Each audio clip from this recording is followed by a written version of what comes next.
The Trump indictment is here, and we have a load of things to talk about. Just about what's going on with that, including the little bit of a problem that everybody seems to have with the judge in the case. We'll be talking about the crowds that gathered outside of the courthouse and how miraculously no feds got out there and got people to throw bricks, and a host of other things going along with that. Even Marco Rubio proving that you can be right every once in a while, saying the U.S. will pay a terrible price for the Trump indictment. So we'll talk about all of that and more at the top of the show before we move on to talk about a host of other things. In other news, another government shutdown is looming. Now with McCarthy striking a temporary deal with conservative rebels to try to keep government funding and not cut everything he promised that he would cut. So we'll be talking about what's happening there, what we do with that, and where that goes. Ron DeSantis threatens to wage war on a weaponized DOJ, so we'll go over some of that. And Target stores across the nation have seen a rash of more bomb threats, so we'll go over what that's coming from, what we do with that, and where we go from there. It is going to be all of this and more. Welcome to Miami, everybody. I am Jay Edgar, and this is Contemporary.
Did anything happen today that we need to talk about? Is there anything that was newsworthy or whatnot? Did we actually go through and have a former president be forced to stand in front of a grand jury in a federal court that is headed up, no matter how much the leftoids try to tell you that it's not, by the current sitting president and that former president's political enemy?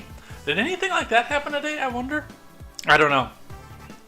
I guess we'll have to go through the stack and see. And by the way, we have got a huge stack of news today. We've got a massive one. So we're going to keep moving right along with this one. I am going to get to the live chat. I do definitely want to come back out and have the conversation with you guys and see what it is that you guys are saying. But there's so much here. I do have to balance our conversations with the live chat with what's going on here. So do bear with me. I will try to get to everything that you guys are saying here, because I'm sure that you guys have some things to say about this. Remember, if you live chat on any channel, YouTube, DLive, Twitch, not Twitter, unfortunately, because I have no idea where that even is, Rumble, Odyssey. We will go check that. We will see what it is that you guys have to say throughout the show today. We won't have a dedicated live chat segment today, but we will go through and see what you guys are saying as we come through. But we got to get right into it and get started. So before we do, make sure you guys go check out great programming such as the Daily Ignoramus, The Breakdown with Birkenhoff, The R-Rated Conservative, The Porch Boys, tweets by Brit, Mr. Behavior, The No Gimmicks Podcast, Silent Caster, and Clown World Chronicles with Papa Palpatine. Go check out all that great programming as we aim to bring you a better news experience from the common man for the common man. Stop getting your news from people who hate you and who wear suits that cost more than your houses. Start getting your news from people who are just like you. And with that, we're going to get started. Why don't I have a view counter over on the Rumble? There we go. Now we do. I don't know why that didn't pop up there before, but let's get into it. Let's get started, and let's talk about what's happening in the news today. Let's get the live chats all up here so we can see what you guys are doing. Yeah, 17 audio recordings. We talked about that a bit yesterday, but I didn't even get a chance to get that up on the stack. So we're going to go over the indictment news today. I do hope to spend a fair amount of time on the 17 recordings, including some new details, if something were to come up here. But again, just like I said yesterday, I do need to see evidence that the recording exists, and hopefully even hear a recording before I can jump down too far into the, hey, we've actually got him this time. I'm not a leftoid. I can't go on word of mouth. It's it! The walls are closing in. We got him this time! Yeah, there's going to be a lot of that today. So let's get into it. Let's start with the finance on the day. We're going to fly right through that. All right, let's make sure that we're still audio. Yep, we have audio still. I don't know why it sometimes does change and go mute when I change scenes like that. I've yet to figure that out. I don't know if it's a bug in Streamlabs or what the hell the deal is, but all right. The Dow spent the day up today, mostly on the good news about inflation, or at least what they're calling good news. We're still running 4% inflation, over 9% from the year before, so take that with a grain of salt as we go. But the Dow is up to 34,212.12. That is up 145.79 points, or 0.43% on the day, after taking a spike at the beginning of the day and then leveling off, jumping around a little bit as we go throughout the day, and leveling off at, again, that 34,212.12. So we'll be talking a bit about that, what's happening there. Looking at your Bitcoin, actually took a little bit of a tumble towards the end of trading on the day. Today, Bitcoin is still in the 25,000 range, briefly kissing above 26.3, but down to 25,822 US dollars. That is down 82.9 US dollars, or 0.32% on the day. So if you got some Bitcoin, it's starting to go on sale again. I'd like to get a little bit more, but I'd like to get a little bit closer into the dip before we get, or a little bit further rather, into the dip before I pick up maybe another $20 bill worth of that. But we'll see what happens with that. We will continue to follow that and see where that goes. Your gas prices in the Madison area today are still holding steady at $3.40.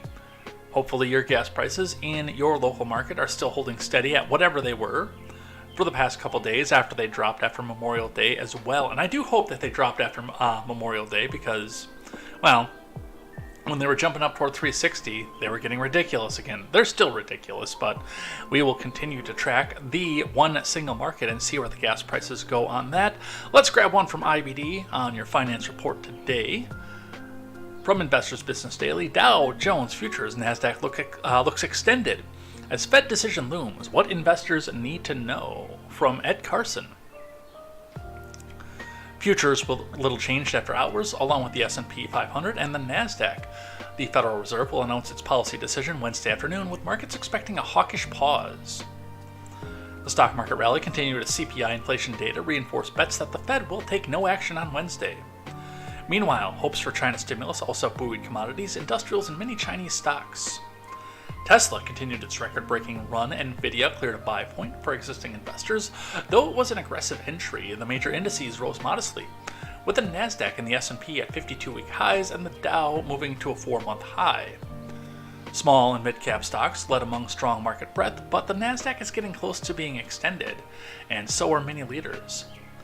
Lattice made a bullish move, while Cloudflare rebounded back above a buy point. Unity Software topped an early entry in its handle. Vertex Pharmaceuticals is flashing an early entry.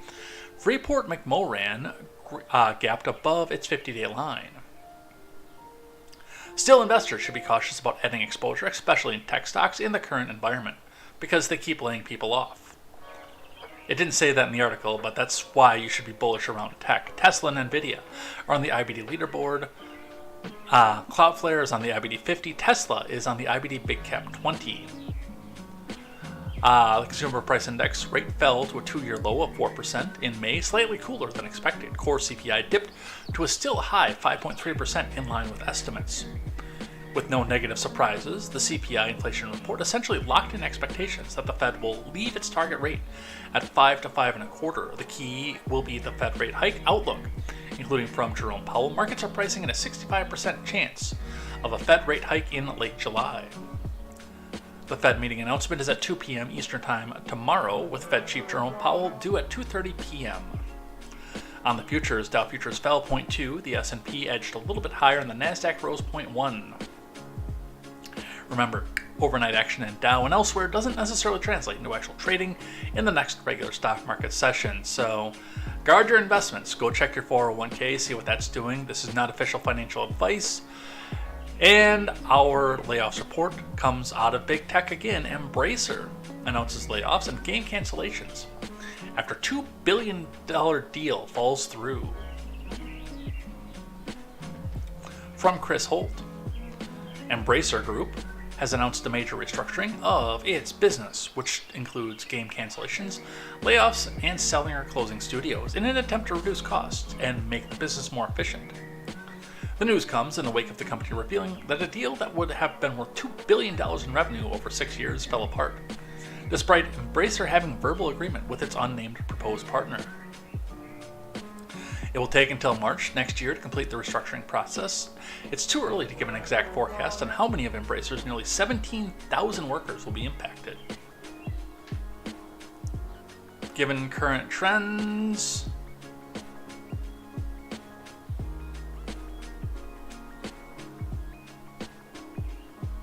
$250. It's about 17%. That's about how our tech trends have been going, 17% at a time. Lars Wingefers wrote in an open letter. The actions will include, but not be limited to, closing or divestments in some studios and the termination or pausing of some ongoing game development projects, Wingefers wrote. It will also include decreased spending on non-developmental costs such as overhead and other operating expenses. We will reduce third-party publishing and put greater focus on internal intellectual property and increase external funding of large-budget games. It's not clear which studios the company plans to close or sell. Embracer says the game cancellations are almost entirely for projects that haven't been announced and for which it projects low returns. All announced significant releases will still be released as planned, Wingefers said. For instance, Crystal Dynamics, which is working on the new Tomb Raider game, is helping the initiative with Perfect Dark. They're redoing Perfect Dark? Okay, I'm intrigued. It says those projects won't be impacted by the change. That's a Rare game. Why does Embracer have a Rare game? Over the last several years, Embracer has vacuumed up a wide array of notable gaming companies and intellectual property rights. It bought Gearbox for $1.3 billion in 2021. Last year, Embracer acquired Crystal Dynamics, Eidos Montreal, and Square Enix Montreal, a studio that Embracer renamed shortly before closing it. In a $300 million deal, which included the rights to the likes of Tomb Raider, Deus Ex, Thief, and Legacy of Kain. Embracer last year secured the rights to The Lord of the Rings, which it plans to turn into one of the biggest gaming franchises in the world, according to IGN. The company's interim chief operations officer, Matthew Karch, told investors on Tuesday that we know we need to be exploiting The Lord of the Rings in a very significant fashion. Multiple Lord of the Rings games are in the works, including another attempt by Amazon at an MMO based in J.R.R. Tolkien's universe. I bet it bombs. Bet me. But we'll see. I mean, I would like to see them not ruin Perfect Dark and do it. I liked Perfect Dark on the N64. That was a good one. But that is your layoffs report for the day. Let's look in at what is happening in our main news of the day. Surprise, surprise, it has to do with Miami, but the title kind of gave that away too. Starting today with the Daily Wire. Trump pleads not guilty to 37 felony counts in documents case. From Ryan Saavedra. The Mogwai says, "You have my axe and my sword and our failure." Former President Trump surrendered to authorities on Tuesday at a courthouse in Miami to face federal criminal charges in Special Counsel Smith's investigation into his handling of sensitive U.S. government documents. Oh, so they're not going to drag him kicking and screaming out of the Mar-a-Lago, crapping himself and filling up his adult diaper like the leftoids like to fantasize about? Trump appeared before a federal magistrate judge, Jonathan Goodman, in the Southern District of Florida, where he pleaded not guilty, to 37 felony counts for his alleged retention of national defense information, his alleged attempts to obstruct the investigation, and for allegedly lying to investigators. Trump attorney Todd Blanche told the magistrate judge, "We most certainly enter a plea of not guilty." And here is our video of the scene. Let's have a look.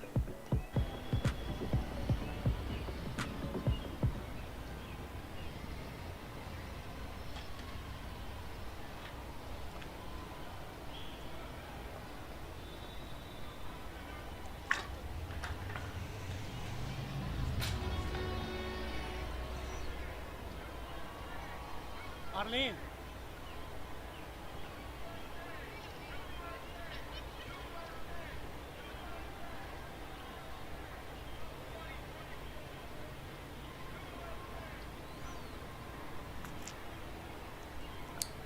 It's kind of amazing because it looks like they have to shut down an entire portion of the city just to make this happen. Commerce, people getting back and forth to work, reroutes, the whole 9 yards, on top of the fact that what the protesters are doing and the counter-protesters. We'll be talking about that later on.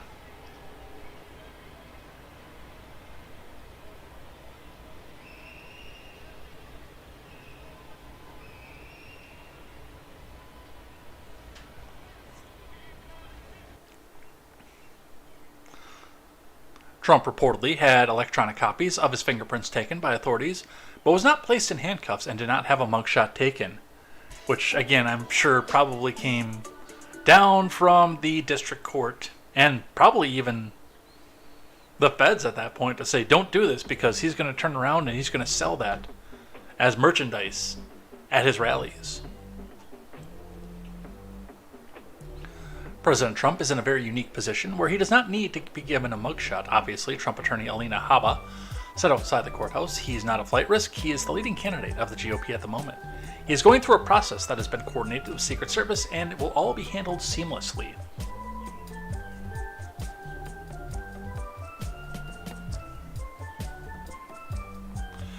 Walt Nauta, personal aide to the former president, delayed entering a plea in the case because he had issues finding a local lawyer. Nauta was charged with a conspiracy to obstruct justice, withholding a document or record, corruptly concealing a document or record, concealing a document in a federal investigation, scheme to conceal, and false statements and representations. I'm going to tell you right off the bat, I think what the federal government is doing is pretty shitty to the former president. But I'm going to also tell you off the bat, Donald, come on. Come on, Donald. This is a person who is being charged along with you for many of the same crimes. You are a billionaire. You have options and access to near unlimited resources. If you've got to get a good legal team, you can sell a building and buy a law firm. Get your dude a lawyer, dude. Come on, man.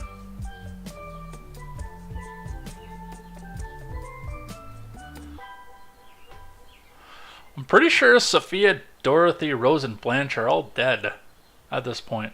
Are any of the Golden Girls still alive?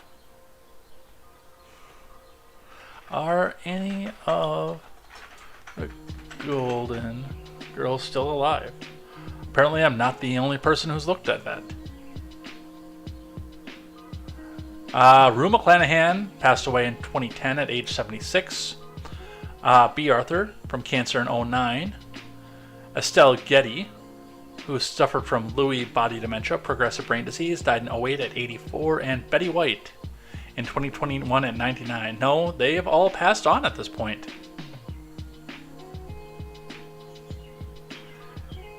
Interesting thought process, though, Mogwai. Thank you.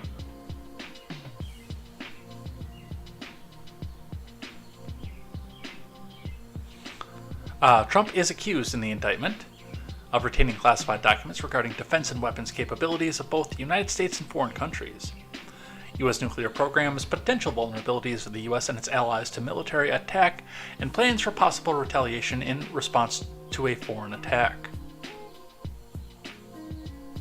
Can we see some of these documents, or are you just blowing smoke up our ass?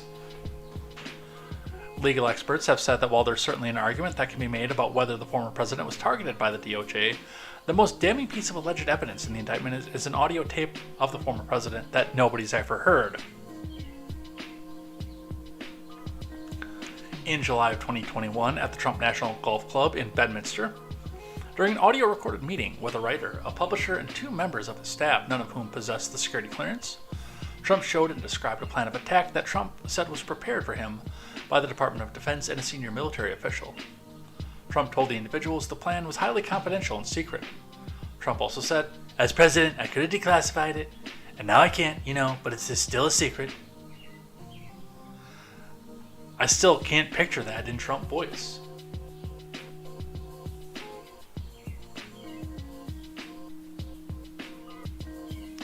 So he has pled not guilty.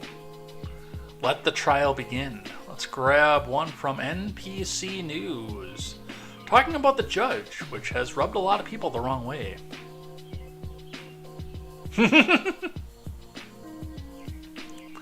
Lindsey Graham just perked up at the thought of stuff being blown up his ass. Thank you, Mogwai. NPC News reporting how the Florida judge overseeing Trump's trial could hobble the Justice Department's case. From David Rohde, Kevin Delanian, and Laura Jarrett. The federal indictment of Donald John Trump, unsealed on Friday, was filled with startling new accounts of how the former president allegedly mishandled classified information, but the revelation of who would oversee the case could present unique challenges for the Justice Department. Eileen Cannon, a former prosecutor in her early 40s who spent 2.5 years on the bench, is the same Trump appointee who repeatedly ruled in his favor in a related case. She will now oversee a trial that experts believe could influence the American public's trust in the fairness of the court system for years to come. And that's, by the way, no matter which way it goes. This has been set up to divide us. Just saying. Cannon will guide how quickly the case goes to trial, oversee the selection of jurors, and determine what evidence can be presented to the jury. Stephen Gillers, a professor of legal ethics at the New York University School of Law, predicted that the trial would be fair. Well, that's because Stephen Gillers, a professor of legal ethics at New York University, has an agenda in this. But he said the former president's claims that he's being selectively prosecuted and politically persecuted could undermine the public trust in the nonpartisanship of the courts, of which there is none, the Justice Department, and the FBI. This will be the most consequential and most watched prosecution in American history, Giller said. Will enough of the public accept the verdict? No. And by the way, that is whichever way the verdict, or whichever way the trial goes, half of this country won't accept it. No matter, again, which direction this goes, half the country's not going to accept it. Or will they see any result as political? Answer to those questions are important as the verdict. Trump, who has launched another bid for the White House, has cast the government's case against him as the latest in a long run of politically motivated witch hunts, arguing without evidence that President Biden was trying to force him out of the 2024 race. On Saturday, in Trump's first public remarks since the case against him was unsealed on Friday, the former president called it a ridiculous and baseless indictment of me by the Biden administration's weaponized DOJ. Realistically, and I know he's never going to do it, his ego would never allow him to do this because he thinks that he has the ability to go back and win the presidency, and I actually think so too. Even without my vote, he's going to do it, and I'm not going to vote for him because I know what the spending spree looks like. And that is my biggest pet peeve. Even without my vote, though, I think that he can win. I really do. I think it's definitely possible. Again, even if this goes completely against him and he gets locked up and put in prison for the rest of his life, which is, I think, almost an impossibility based on who he is and the fact that he has to have Secret Service surrounding him forever. But why I'm saying why I don't think his ego would allow this is the fastest way to test whether or not this is political would be to drop out of the race. I can almost guarantee that if he dropped out of the race tomorrow, the charges would disappear. Merrick Garland would come back up and say, you know what, no, we don't have the time and the resources to dedicate to this. We can't do anything with this, and half of the American public isn't going to accept it whether we win or lose. We're just going to dismiss the case. I can almost promise you, in an alternate universe where Trump isn't driven by his own ego, if he dropped out of the race tomorrow, Merrick Garland would drop the case.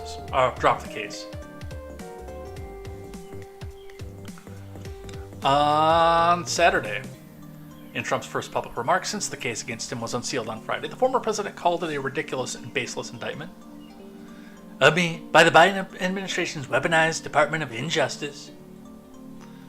A significant issue before the case even reaches trial is how and how quickly Cannon resolves pretrial motions. Chief among those are expected filings by the Trump defense team to exclude any evidence from his defense lawyer at the time, Evan Corcoran.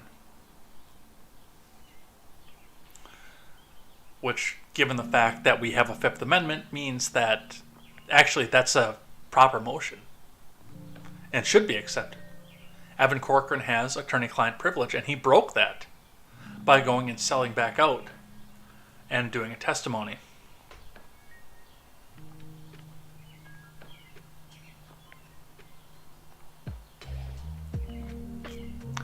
The indictment makes clear that the prosecutors have relied on contemporaneous notes that Corcoran took of all of his interactions with Trump, including his client's resistance to turning over classified documents. At one point, according to Corcoran's recounting, Trump made a plucking motion that seemed to indicate Corcoran should simply pull out the classified material from a batch that the lawyer planned to return to the government. In March, a federal judge in Washington, Beryl A. Howell, granted a request from prosecutors to apply the crime fraud exception to Corcoran's conversations with Trump. Yeah, that's unconstitutional. The ruling, which is rare for a reason, meant that the bedrock legal principle that attorney-client communications stay secret did not apply because the Justice Department lawyers showed the legal services had been used in furtherance of a crime. Trump's lawyers have sharply criticized Howell's ruling and will likely ask Cannon to block prosecutors from presenting evidence from Corcoran to the trial jury. If Cannon agrees that the jury should not hear all of the Corcoran's evidence, the Justice Department's case wouldn't be over, but it would be critically hobbled. I'm going to back up here for a second. If your entire case is built and based on violation of attorney-client privilege, you don't have a case.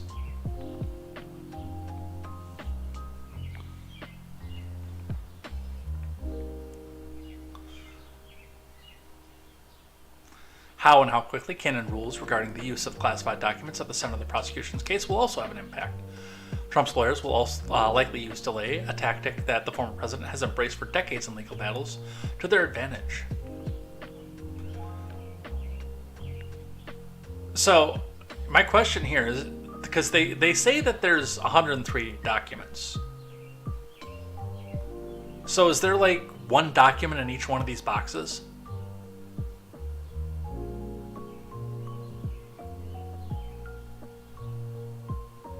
Is that what this is? Brandon Van Grack, a former Justice Department National Security prosecutor and lead prosecutor in the Mueller investigation, noted that the use of classified documents involves a separate discovery and litigation process under the Classified Information Processing Act, or CIPA. They'll create a significant delay in litigation risk, he wrote on Twitter, adding that most judges do not have the experience with the process. This process takes time and will be unfamiliar to the judge. Some legal experts have argued Trump could have an ally in Cannon based on her past rulings. Yep, we're already seeing calls for her to step down in the classified documents case. Cannon, who was born in Columbia and grew up in Miami, attended Duke and graduated magna cum laude from University of Michigan. She then worked as a clerk for a federal appeals court judge in Iowa and in the Washington office of the elite law firm Gibson, Dunn & Crutcher. In 2013, Cannon left the firm, returned to Florida, and embarked on a job that could significantly affect her handling of the Trump case. For 7 years, Cannon worked as a federal prosecutor in the Southern District of Florida in the Major Crimes and Appellate Division. So, they are not happy, by the way, about the fact that she is the one that's overseeing this for good reason. And a lot of other things were brought up in this particular article as to how this can go. We've got a video clip here from CBS News talking about Rule 29, Judge Eileen Cannon's power in the Trump case. So let's listen to what they have to say about Rule 29. Cut the music and we will listen to what CBS has to say. And if any, now that we know or that we suspect we want to bring in now CBS News legal contributor and Loyola Law School professor Jessica Levinson. Okay, Jessica, we were just talking about Judge Eileen Cannon, and if any, now that we know or that we suspect she will stick to the case, whether in Miami or in Fort Pierce, what difference can she make? And given what we know from her history with this precise case and former President Trump? I think you asked the question exactly the right way, which is it's not just that Judge Eileen Cannon was appointed by the former president, which, let's be clear, unlike any other criminal defendant today in America, the former president appointed the judge who will be overseeing this case.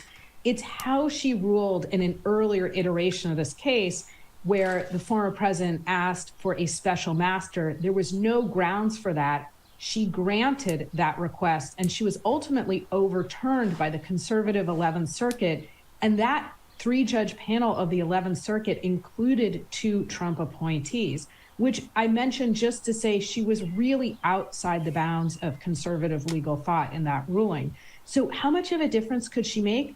Everything from a legal headache to substituting her own judgment and ultimately dismissing the case, Lilia, which is something you asked me about before. And she controls everything from the schedule of this case, which obviously has different implications than a typical case, because unlike other cases, we're looking at the electoral calendar here. And if the former president does become the nominee, and if he actually wins the presidency again, obviously that has big implications for that case. For this case, he would ask for the case to be dismissed. He might try and pardon himself. So the schedule makes a big difference. She also has a lot of control over jury selection. And of course, for very obvious reasons, who's on this jury makes a big difference. And then finally, she can actually, under the federal rules of criminal procedure, she can actually substitute her own judgment, like any other federal judge can, for the judgment of the jury. After the prosecution has completed its case, before the jury reaches a verdict, she can say there's not enough evidence here. And if she makes that decision, it's not appealable. It's not reviewable. So that would be huge. I'm not saying that it's likely, but she has a lot of power. It matters who your judges are. Wait a minute. Let me just make sure I understand this. I want to make sure I got my arms around this. You're saying she could substitute her judgment and essentially throw the case out? Yes. So under the federal rules of criminal procedure, there's something called Rule 29, which people are going to start hearing more about. And it allows... Oh yeah, all the mainstreamers are going to be obsessed over the Rule 29. Allows federal judges, if there is a motion by the defense, which there always is, to say, you know what, I've heard the evidence and there's no need for the jury to deliberate in this case. And so depending on when that motion is granted, if the jury is impaneled but has not reached a verdict and the prosecution has completed its case, if she says there's not enough here, I've been sitting here, I've heard the prosecution's whole case, and she throws that out, that is not a reviewable decision, meaning throws the case out, dismisses the case. It could not be appealed up to the 11th Circuit because double jeopardy attaches once you've impaneled that jury. This is once the trial has taken place, once she has heard from the prosecution, once there's already a jury selected. So no time between now. And that is important to note, too, the way that they're going to come back out and run this, because... And a part of the problem with this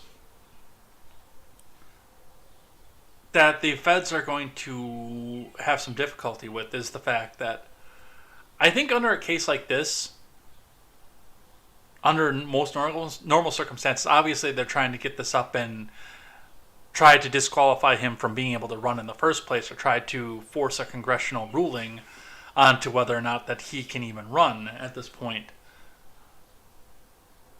But I think under most normal circumstances, they actually probably would have done this maybe at a state level, so they could come back and appeal this out into a federal court.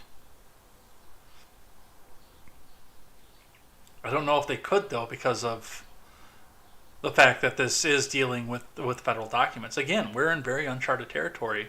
And like the legal expert actually pointed out in this, and this is something that I pointed out in the very beginning when the news was breaking, it is almost impossible to find an objective judge in this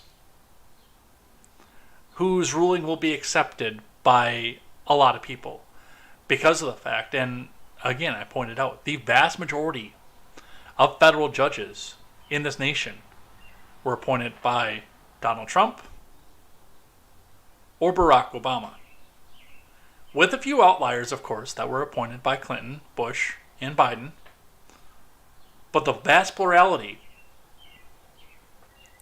are down between those two. So your odds were pretty good, no matter where they judge shopped, of being with a judge that was either going to be an Obama appointee or a Trump appointee. And again, we come out to the point where in either one of those cases, half the country is going to accept the ruling by that judge and see it as political. I don't envy Eileen Cannon either. I don't. And I'm going to be completely honest. I would not be surprised to find out from the Daily Wire or from Conservative Brief or numerous other outlets, because NPC and CBS and ABC and CNN aren't going to cover it, that we do start seeing protests outside of Eileen Cannon's house. Effigies, people trying to stop her from coming home. People trying to JFK Eileen Cannon. Yeah, Boomboxes, I think, is going down the same route that I am. It says if she dismisses the case, she may have a hideous accident. I would be more afraid of her having a hideous accident before the trial. So, that is where we are at with that. Let's grab one from Politico. Trump drew one of his favorite judges. Hear how she could help his case. We're not going to go too far into this one because I think a lot of that was covered in the CBS video that we just watched. But I'm going to see if there's anything new in this one. Trump seemed to win the judicial lottery when his newest criminal case landed before District Court Judge Eileen Cannon.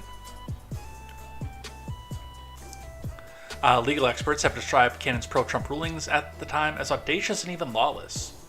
And a conservative appeals court panel, which itself consisted of two other Trump appointees, quickly overruled her. Let's see. She's not expected to handle Trump's initial court appearance on Tuesday, which she didn't, that's correct.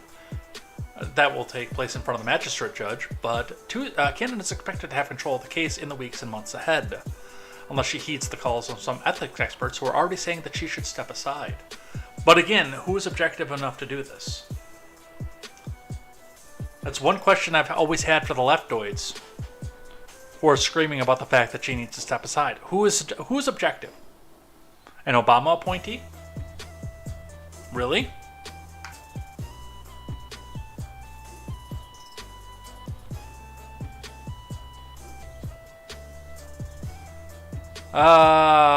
Yeah, speedy trial. This is all that was covered through that last video, so we're gonna pass this one over. But we will go and talk about Slate. Oh, Slate. We knew you were gonna go this direction. Slate. Eileen Cannon's previous rulings about Trump demand her recusal. From Norman L. Eisen, Richard W. Painter, and Fred Wertheimer.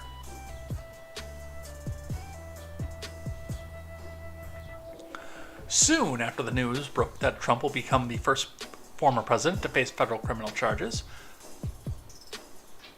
it was also revealed that Eileen Cannon is scheduled to oversee the case, in our view as experts, as partisans you mean, with more than a century of collective experience in partisanship and other questions that involve partisanship. That cannot stand. She must recuse herself from the case, or if she refuses, be reassigned by the appropriate judicial oversight committees. That's right, we have to have an Obama appointee looking over this one. Her name may be familiar to many. Judge Cannon heard Trump's challenges to the government's classified documents investigation, appointed a special master to review the documents, and temporarily barred the DOJ from using these records in its investigation. That much maligned decision was later reversed by a 3-panel judge of the U.S. Court of Appeals for the 11th Circuit, consisting of 3 conservative judges, 2 Trump appointees, and the G.W. Bush-appointed Judge William Pryor. They wrote that her decision violated a clear law, and that her approach would be radical reordering of our case law limiting the federal court's involvement in criminal investigations, and violate a bedrock separation of powers limitation. Now that the same investigation has resulted in an indictment, Judge Cannon's prior, fundamentally erroneous approach to cast a shadow over the proceedings because her earlier handling of the case went well outside judicial norm, and she was roundly criticized by the Court of Appeals. Reasonable observers of the case would question her impartiality. Federal law has a way to deal with this challenge. Under 28 U.S. Code 455, subsection A, a judge shall disqualify himself or herself in a proceeding in which his or her impartiality might reasonably be questioned. Judge Cannon's situation clearly fits that test, and she's obligated to recuse herself in Trump's case. What's funny is I don't know that they'd be having the same conversation over a Biden-appointed judge. In fact, that Biden-appointed judge would probably be exactly who Slate is looking for. Boombox just says, it's not who's impartial enough, it's who's brave enough. Who is willing to go into hiding for the rest of his or her life.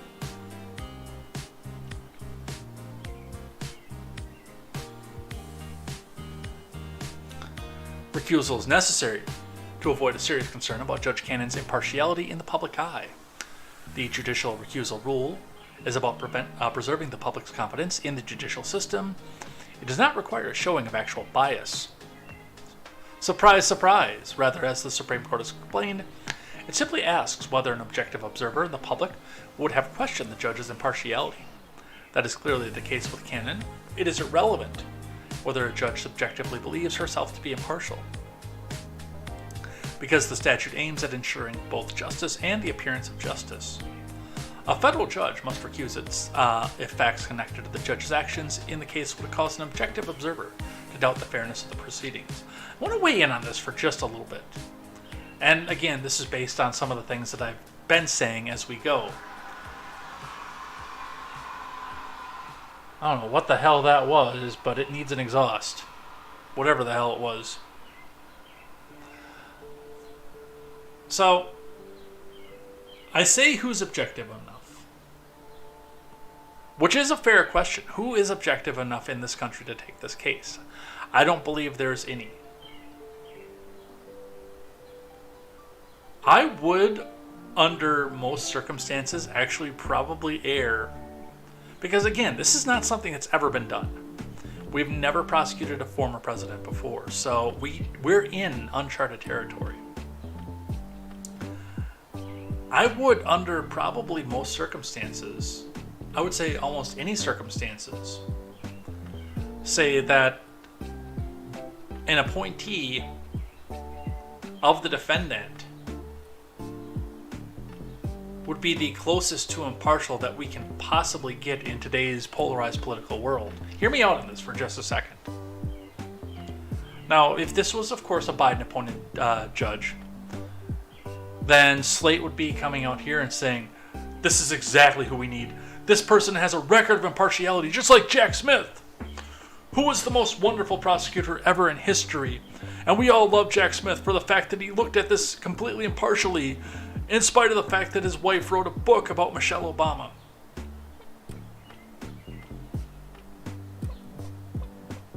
And it's true that in either side, either a Biden appointee, an Obama appointee, or a Trump appointee, there is going to be some level of bias in this case. I would almost say it is more proper to have a Trump appointee, given our law system, our legal system, is based on the presumption of innocence. English jurisprudence based our system on the presumption that you are innocent until you are proven guilty. Therefore, when the biases cause the error, it's on the error towards what our jurisprudence system is built upon. Whereas I do think that in the idea where there's an error under an Obama judge or a Biden judge, whether there's an error that way or the other way, that they would err in the side of guilty until proven innocent. I don't like any of this, by the way.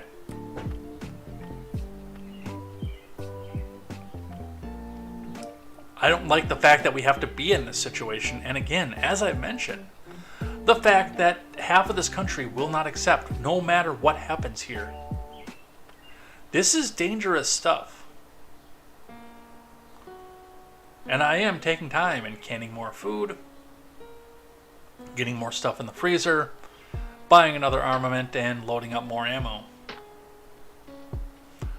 And I'm going to say right off the bat, if something does break down or shake out or go to shit like that, and we do have to go into those wonderful two words that Tim Pool likes to yell, I'm not taking a side in it. Whether you're wearing a red hat or a blue hat, get the hell off my lawn. Although in our case it'd probably be a red hat or a blue mask. Get the hell off my lawn.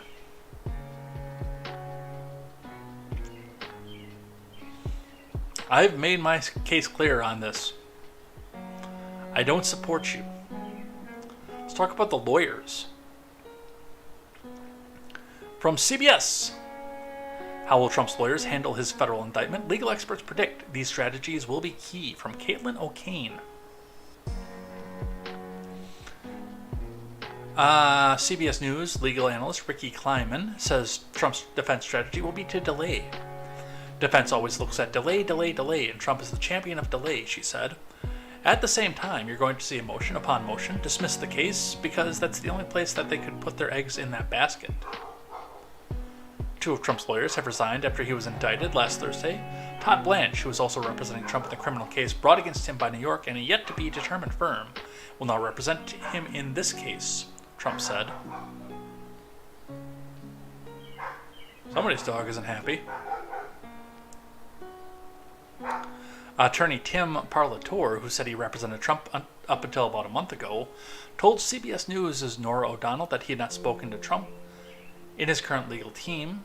It's difficult to represent a client in a case like this when there are other influences at play, so that's why I felt it was best for me to leave. And, certainly I hope that he will find the team that can properly defend him in this case, Parlatore said. Bill Barr called the indictment very damning. Parlatore said that while the 37 charges against Trump brought by the special counsel and the Department of Justice does not look that way, a defense attorney will try to determine if anything in the 44-page indictment is untrue or not airtight, which a lot of it is, by the way. I'm sorry, a lot of it isn't. There are a lot of holes in the indictment. Maybe there are 30 witnesses that say something, well, maybe a couple say something another way, and they will just write what some of the witnesses said instead of the rest, Parlatore explained. He said the big hurdle Trump's defense team will have to overcome is the former president's exchange with his valet, Will Malta, who faces one charge for allegedly lying during the FBI interview about the documents.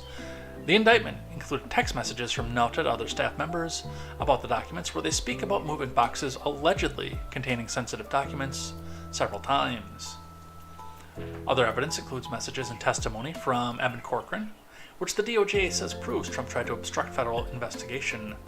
Judge Beryl Howell granted the crime fraud exemption, extinguishing Corcoran and Trump's attorney-client privilege, violating the Fifth Amendment and allowing their correspondence to be used as evidence.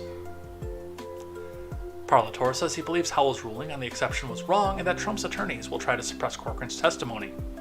which is their right, and is probably the right direction to go. He said the questions asked between Corcoran and Trump in their correspondence were reasonable and within their attorney-client privilege. In the conversation, Trump says, I read about when Hillary got a subpoena and David Kendall deleted 33,000 emails. Are we allowed to do the same thing? Because they didn't get into trouble. Well, yes, but they are Democrats. They don't get into trouble. You want clients to ask you those kinds of questions. You want to encourage them to ask those kinds of questions so they understand what their rights are, what their responsibilities are, but you want them to discuss that in an attorney-client climate, he told O'Donnell. Well, you don't really want them to be thinking about any of that either, but, once we get into there. So it's not a surprise Trump's lawyers will attack the evidence stemming from Evan Corcoran's notes, Fredrickson told O'Donnell. And again, after reading the indictment, that is pretty much the basis of the entire case, is the Corcoran evidence.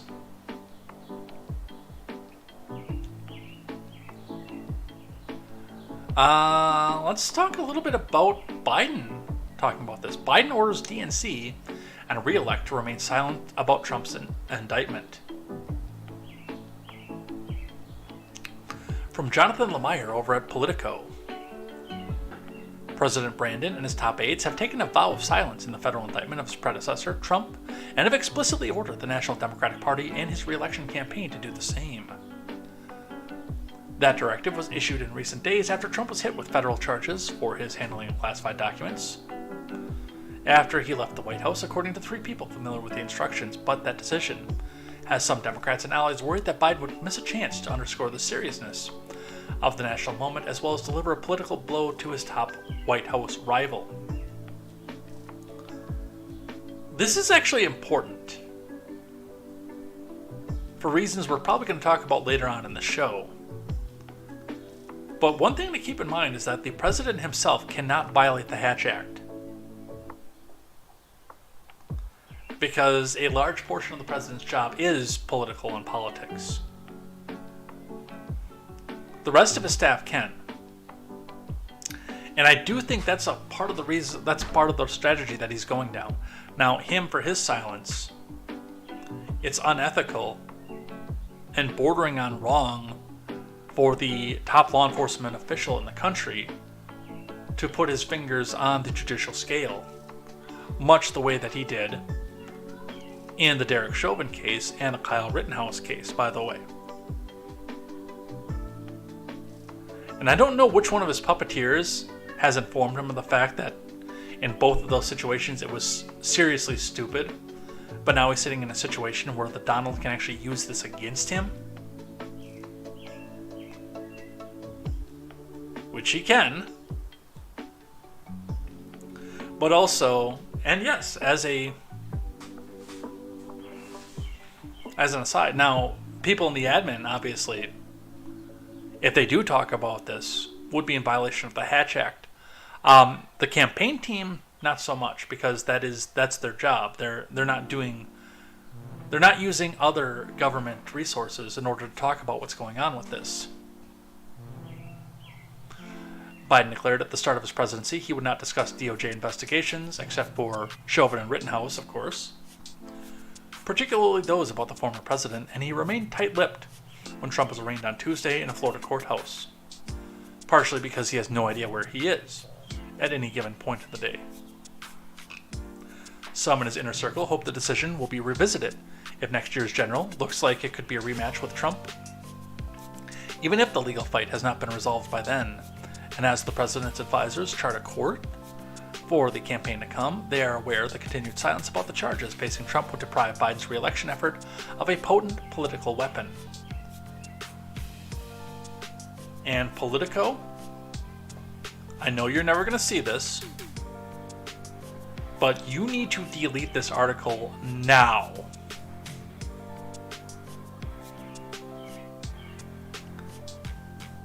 And the reason that I say that,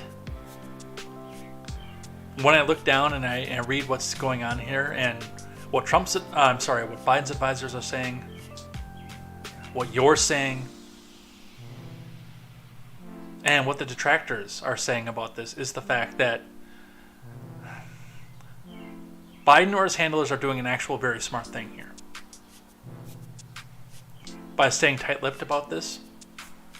Number one is the Hatch Act, as I mentioned before, but number two, this entire article that I've just read, well, half the article I just read, because I haven't read the back half of it, is basically saying that this prosecution is political.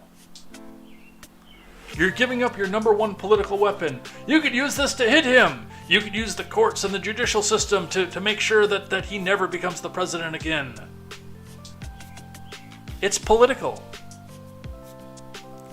So yes, you guys need to possibly go back in and rethink the fact that this article exists, because you're making this awfully political. In fact, I really think this needs to be archived. I'm surprised that it's not before it does get deleted.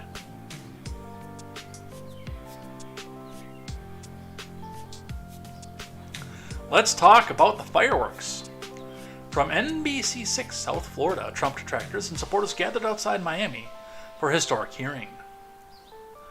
Coming from the Associated Press and NBC6. Security was tight outside the Wilkie D. Ferguson federal courthouse in Miami Tuesday as demonstrators gathered for the former president's historic court appearance. Hours before Trump was set to answer 37 felony counts that accuse him of willfully retaining classified records, supporters and detractors had gathered outside the courthouse. But demonstrators were noticeably few hours before the appearance, far outnumbered by the hundreds of journalists and from the U.S. and around the world who had converged on downtown Miami for the historic occasion. That recalled the scene in New York where Trump was arraigned in April on a separate criminal case involving hush money he's accused of paying during the 2016 campaign. Then there were far more reporters than demonstrators for and against the president. Trump himself had encouraged supporters to join a planned protest Tuesday at the Miami courthouse. By the time he arrived, the crowd had grown bigger, but there were few incidents reported. It's because they were smart. See, the thing that happened is Trump truthed out. Okay, I'm going to be at the courthouse. We're going to have a big rally. It's going to be huge. Huge. It's going to be massive. Everybody's got to be there. It's going to be massive. So everybody come in. We're going to have a big planned protest. And somewhere in the J. Edgar Hoover building in Washington, D.C., a bunch of people started salivating and saying, we could meet our quota in a day. Hey, Johnson, go throw on some plainclothes here. Get some bricks. Get out there. No. We'll make sure that you're not recognized. But go out there. Get some bricks to some of these people. Hey, slip some guns to some of the people in the crowd. Hey, Ray Epps, come out here. You got to come out and whisper in people's ears. No, we know that people will recognize you still. Go out there. You're a great cheerleader. Get into the front lines and say, we've got to go inside the courthouse. Like I said yesterday, I wouldn't be anywhere near this.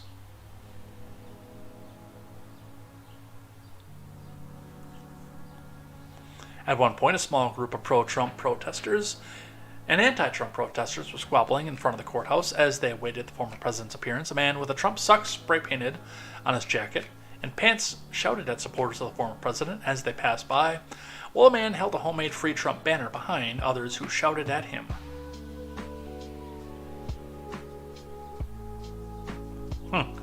Yeah, Mogwai says, damn it, we have it in the budget for way more fake mustaches and glasses.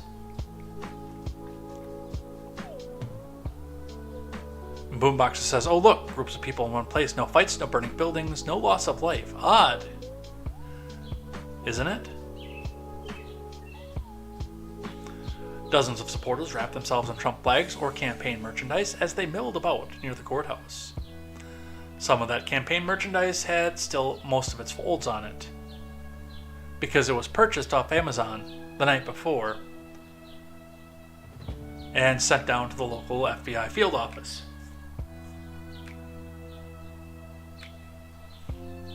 The scene included what's now a staple of a Trump appearance of a rally, people selling t-shirts with Trump's face in a mock mugshot with large letters reading "Not Guilty," others hawking hats but also fitting for Miami mangoes. When the motorcade bringing Trump arrived outside the courthouse, a demonstrator wearing a prison outfit, who'd been holding a "Lock Him Up" sign, approached the vehicle but was led away by police. Dominic Santana, who showed up in the jailhouse uniform complete with handcuffs and a plastic ball and chain, said he wanted to join the circus. Santana came to the U.S. as a child from Cuba and retired in Miami. After decades operating an eatery in the New York area, the 61-year-old considers himself a political independent and says his mother and daughter voted for Trump. "A fellow New Yorker can spot a rat a mile away," he said. "Frankly, he should have been locked up ages ago." Santana was later taken away in real handcuffs, after approaching the Trump motorcade as it left the courthouse. Among those who arrived early on Tuesday in Miami were father and son Florencio and Kevin Rodriguez, who came to the U.S. 15 years ago as asylum seekers fleeing Cuba. Wearing a shirt bearing the slogan "Jesus is my savior, Trump is my president," the younger Rodriguez, Kevin, said it is possible Trump is guilty of legally retaining classified documents. But he questioned the fairness of the proceedings in light of what he said was prosecutors' lax attitude towards President Biden and former Secretary of State Hillary Clinton. They have both been accused of mishandling classified intelligence and had not appeared in a court, though they also have not faced accusations of intentionally hiding their actions like Trump has. So, a lot of people, not a lot of fireworks. NPC News, cheers and jeers, scenes from the Miami courthouse where Trump was arraigned. From Catherine Doyle, Sam Brock, and Corky Simasco. The largely peaceful protest outside the federal courthouse, here, where former President Trump was arraigned Tuesday, consisted of several slow hours in sweltering heat, followed by a flurry of chaos when an opponent of Trump took off running after his motorcade. He didn't get anywhere near him.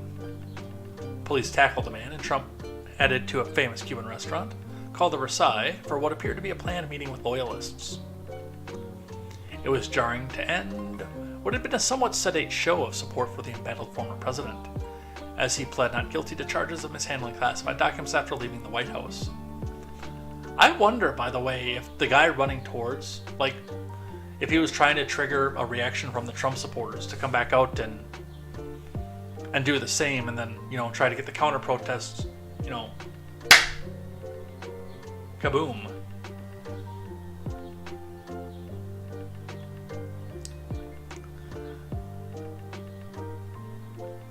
Police have been bracing for as many as 50,000 demonstrators to protest outside the courthouse today.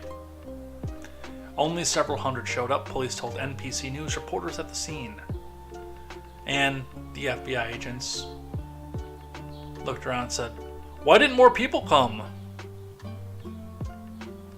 Boomboxer says they wanted another Scamuary 6 in Miami, but it's conservatives and they don't play like that. They have an IQ above 60 and are not, can I say that word on YouTube? They're not slow like Democrat babies. We'll do it that way. Yeah, they've been trying to rally up another January 6th like 5 or 6 times.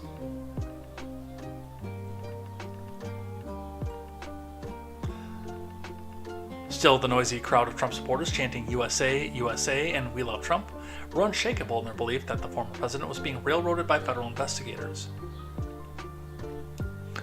"They've got the cards to put anybody in jail," Trump supporter Joe Ercolano said. "Even if they find him guilty, I will still vote for him." But even the most ardent Trump supporters acknowledged that the turnout was somewhat disappointing. Good.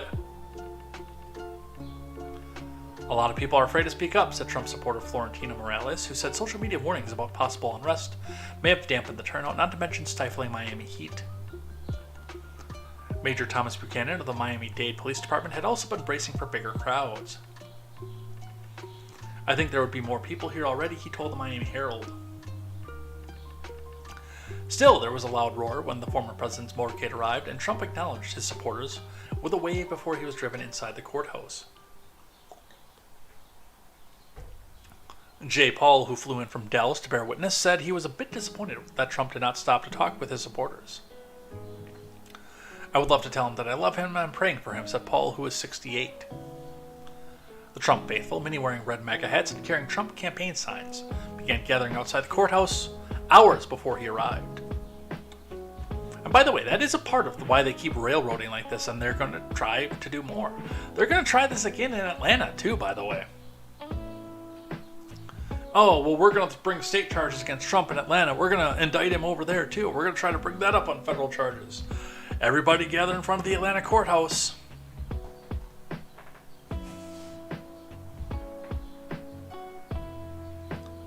So, again, a lot of smoke, but not a lot of fireworks.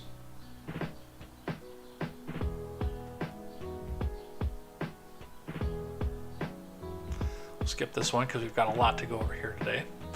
Carrie Lake, again, with me starting to question whether or not she's actually a Trump supporter and not a Fed. Spectacle grows outside Miami courthouse where Trump arraignment will take place.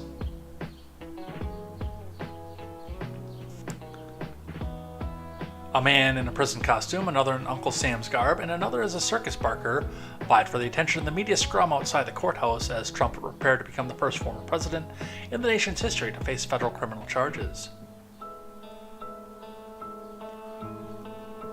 And this is, by the way, the USA Today, so we are packed with propaganda on this one. The spectacle matched the stakes as local, national, and international reporters jockeyed for position. And Trump supporters such as election denier Carrie Lake sought to whip up the crowd. On Sunday, Lake hinted at violence, warning that if prosecutors wanted to get to President Trump, they're going to have to go through me and 75 million Americans just like me. And many of us are card-carrying members of the NRA.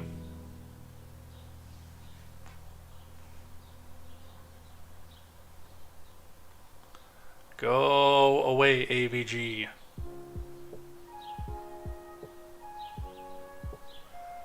Yeah, Carrie Lake, I don't trust her. I trust her less than Marjorie Taylor Greene. Some of the reaction to some of this here. From the Blaze, Ramaswamy decries indictment of Trump, presses Republican and Democrat presidential candidates to pledge to issue pardon. From Alex Nitzberg. Republican presidential candidate Vivek Ramaswamy has condemned the federal indictment of the former president, declaring that the document reeks of politicization, which it does. In Miami on Tuesday, Trump, who was the clear frontrunner in the GOP presidential contest, pleaded not guilty to charges lodged against him. Various Republican candidates are vying for the Republican presidential nomination, while on the Democratic side of the aisle, President Biden is being challenged by RFK Jr. and Marianne Williamson. Ramaswamy is committed that as president he would pardon Trump of the charges, and he is calling upon fellow presidential candidates in both political parties to make the same commitment, or explain why they're not willing to do so. Each of our paths to electoral success would be easier if President Trump were eliminated from the competition. But that is the wrong result for our country. The fact that we're running against Trump gives us credibility to denounce his politicized prosecution. Ramaswamy declared in a letter to the other GOP presidential candidates, as well as to two Democratic primary contenders, challenging Biden, urging them to commit to pardon Trump if they got elected president, or explain why they're opposed to making such a pledge. So, very likely, this is going to come down to Biden versus Trump. But one of the things that I want to see an actual race, a tight race. As much as I don't want to see Biden in the White House again, I don't want Trump to float to victory either. I want him to have good ideas up there and actually be challenged instead of just, okay, this guy was so bad, and now I'm going to be the president again, your favorite president. No challenges, no nothing. And one of the things that would actually make this an interesting race, in my opinion, would be if Biden were to come down and actually issue the pardon right now. And this would actually be beneficial to his campaign. I don't really want to give this old codger who's destroyed our economy campaign advice, but this would be absolutely beneficial to the Biden campaign. If he came out and says, we got up to the microphone, said, hey,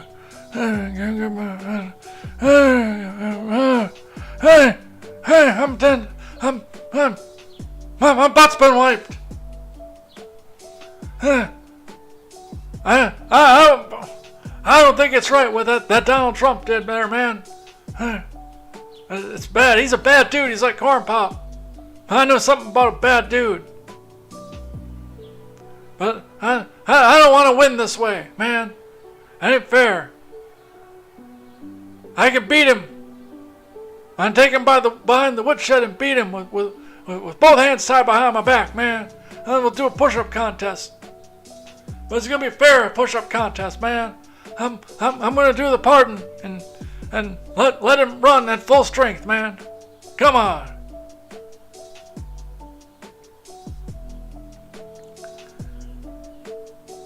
That would be a huge boon to him, because one of the things, like, the leftoids are never, ever, ever going to look askance to Biden. Ever. But the independents, and I do think some Democrats, honestly, look at something like this, and I know I would think to myself, man, this just seems weak. They can't beat him at the ballot box, so they're going to beat him at the courthouse.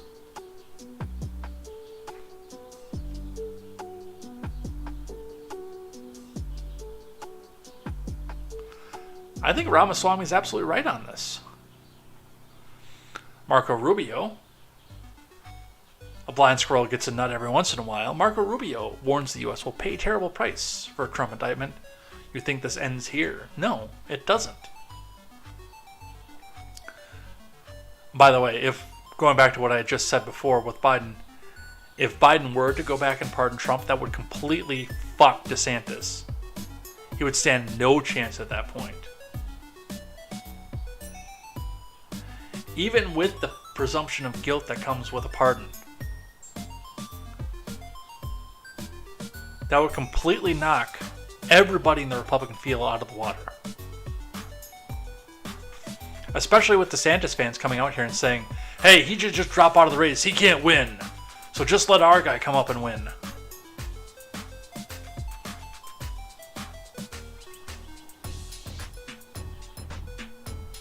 But let's read about Marco Rubio here. Republican Florida Senator Marco Rubio slammed the indictment against former President Trump as incredibly damaging to the country. Tuesday, calling it a sad and terrible day for America as the former president was arraigned on felony charges for his handling of classified documents. Look, this is a sad and terrible day. I know that there are people in the press that are giddy about it. Democrats and partisans that are giddy about it, and this is really bad for America. This indictment, Rubio told Fox News. It was a bad decision to bring it. I don't think it was justified or merited, and we're going to pay a terrible price for it. Trump pleaded not guilty in a Miami federal courthouse on Tuesday to 37 federal felony counts related to his alleged refusal to hand over classified documents at his Mar-a-Lago residence as part of special counsel Jack Smith's months-long investigation. Rubio, who joined America Reports moments before the arraignment, heavily criticized the indictment as a political stunt that will have critical ramifications on the country and will undermine the trust in its fundamental institutions if they are perceived by the public to be weaponized for political gain. It's incredibly damaging to the country. This is further polarizing us at a time when we need to be united. Instead, we're focusing on an indictment that has no harm, no victims. Rubio said that while the indictment suggests a national security risk could have been posed as a result of Trump's storage of classified materials, it does not contain any formal allegations against the former president in that regard. Still, the lawmaker argued, the DOJ chose to move forward with the charges, thereby putting the U.S. on a really dangerous trajectory ahead of the 2024 election. You think this ends here? Rubio asked pointedly. The next Republican president is going to be under tremendous pressure to bring the charges and indict Biden, his family, crackhead son, whoever. The pressure will be extraordinary. Not only that, because remember, again, like I said on the first time of this, if McCarthy comes out and impeaches Biden 3 times to beat what they did to Trump, if McCarthy comes out and does that, the left isn't going to be talking about thrice indicted or thrice impeached president, and if he doesn't win and gets indicted. Now, mind you, again, Biden can't run again, but I mean, move the clock back 20 years to Biden being an acceptable age to get to the White House again, and he gets one term, and then he gets voted out, and a charge is brought against him. The leftoids are going to look at that and say, oh, well, no, that's twice indicted, thrice impeached president. No, it's going to be, this was all a political witch hunt. They're going to be acting the same way the MAGA people are. And still supporting him to the end. Except the news media will be going with them. And again, Rubio almost got the point at the end of this. But where Rubio said, you think this ends here, the next Republican president's going to be under tremendous pressure, there's that aspect of it. But the other aspect to this,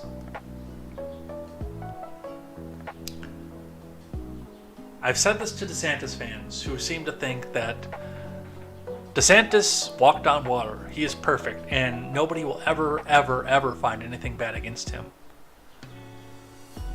And Trump is uniquely evil, so we need to drop our support of him and just all fall in line behind our religious icon, Ron DeSantis. When you turned your back on Trump, you showed Democrats what works. That is plain and simple. You think that they don't have something waiting in the wings to take after DeSantis? It doesn't matter if it's real or not. There's already reports of somebody getting ready to cry rape against Ron DeSantis. You think anybody's going to give a goddamn if it's true?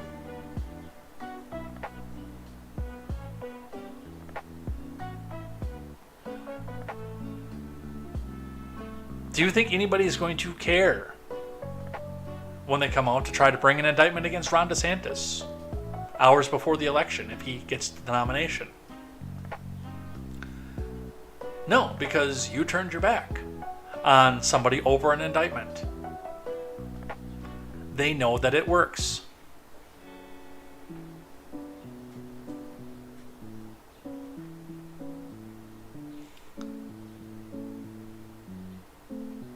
I've said before, I don't care who wins the presidency on the Republican side, because I'm not going to vote for either. Ron DeSantis and SB 269 is a reason enough for me to not vote for him. Donald Trump and his massive spending spree, egged on by Democrats that he couldn't, for whatever reason, say no to, was enough reason for me not to vote for him. I don't have a horse in this race. But you guys need to start to get along quick and stop calling each other names. Otherwise, is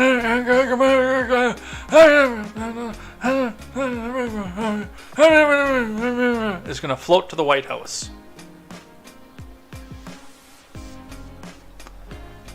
Because half of you won't vote for the other half's candidates, no matter which direction it goes.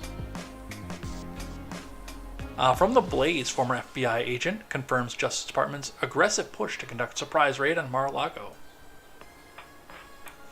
From Chris Enlow, former FBI agent Steve D'Antuono provided a new insight last week into the DOJ's aggressive actions leading up to the Mar-a-Lago raid. D'Antuono, a top agent in the FBI's Washington field office when the raid occurred last August, spoke with the Judiciary Committee last week in that closed-door meeting. D'Antuono divulged details about internal deliberations that led up to the infamous raid. There was consternation from both sides. D'Antuono told lawmakers, Politico reported, DOJ wants stuff, we're pushing back. D'Antuono explained the DOJ wanted the FBI to execute a raid on Mar-a-Lago immediately after a search warrant was approved, but his team wanted cooperation from Trump's team. They argued in part that an aggressive approach was unnecessary because Trump wasn't at the club, so the documents stashed there weren't in danger. We made comments like, no one's down there anyway at this point, right? It's empty. The former president's gone. He was in Bedminster or wherever he was. Let's plan this at the right way. We've got time. Not only did the FBI doubt that the documents were at risk, but agents worried the public ramifications if the Bureau moved forward with a raid. Honestly, I don't want the spectacle for obvious reasons. of why we're sitting here today, D'Antuono told the committee that's reputational risk. And that's the way that I looked at it from the Bureau. D'Antuono's testimony corroborates what was reported earlier this year that FBI officials were worried about the political and public ramifications of a surprise raid on Trump, but the DOJ rather pushed for it anyway. Because it's all political. And they've got a timeline for it.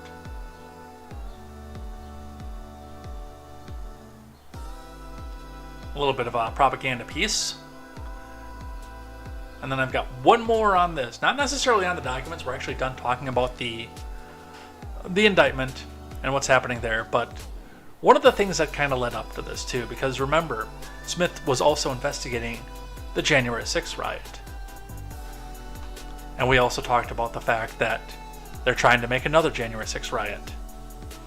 So the New York Times, a former newspaper, Hillary Clinton's emails, a nation struggles to unsubscribe. Because they're going to keep pushing this propaganda down our throats. From Reed Epstein and Katie Gluick. It's the topic of the nation can't delete from its political conversation, Hillary Clinton's emails. Mostly because she's skated and we're prosecuting a former president at the same time. In the days since Trump became the first former U.S. president to face federal charges, Republicans across the ideological spectrum, including not only Mr. Trump and his allies, but also his critics and those who see prosecutors' evidence as damaging, have insistently brought up the 8-year-old controversy. They have peppered speeches, social media posts, and television appearances with fiery condemnations of the fact that Mrs. Clinton, a figure who continues to evoke visceral reactions among the Republican base, was never charged. Well, it's partially because she plays still a massive role in the decisions of political candidates and political office holders. They answer to her and Pelosi. The two episodes are vastly different legal matters, and Mrs. Clinton was never found to have systemically or deliberately mishandled classified information. Bullshit. Still, Republicans have returned to the well with striking speed, mindful that little more than the word emails can muddy the waters, broadcast their loyalties, and rile up their base. Well, again, the cases are vastly different, but not for the way that the New York Times is portraying it. Clinton mishandled documents with malice. I don't necessarily believe that she was looking to sell those documents to a foreign source, as so many have accused Trump of, but can't produce any invoice to back up their claims.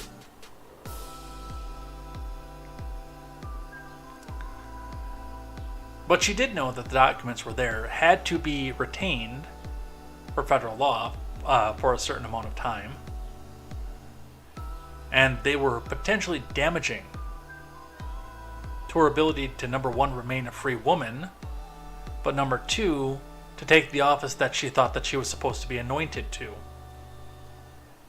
I'm going to be the first female president ever. I'm going to be in the history books.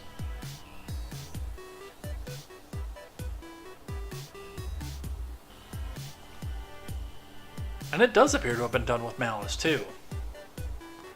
Again, not necessarily because she was trying to hide what she was doing with the foreign government, but she was trying to hide what she did with the office. And the last one, tangentially related to this topic, just a warning before you go and throw the brick or you do succumb to the federal agent's siren song of, we have to go and protest, we have to make sure we go and protest. Bank of America reportedly shared customers' private transactions, including gun purchases, with the FBI around January 6th. Lawmakers investigating whether other banks did the same.